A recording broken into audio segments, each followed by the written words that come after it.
Orchestrate Semantic Model refreshes with ease using Fabric data pipelines and Semantic Model refresh templates in Power BI.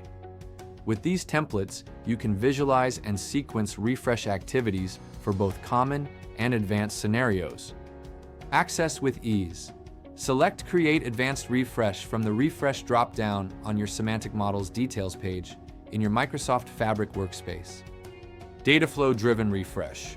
Trigger Semantic Model refreshes right after a Dataflow refresh by configuring your workspace, connection, and model.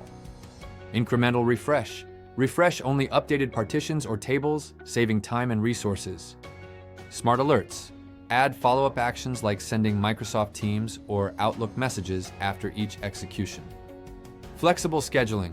Automate refreshes with custom intervals, minute by minute, hourly, monthly, or even quarterly. Stay tuned for more Power BI updates.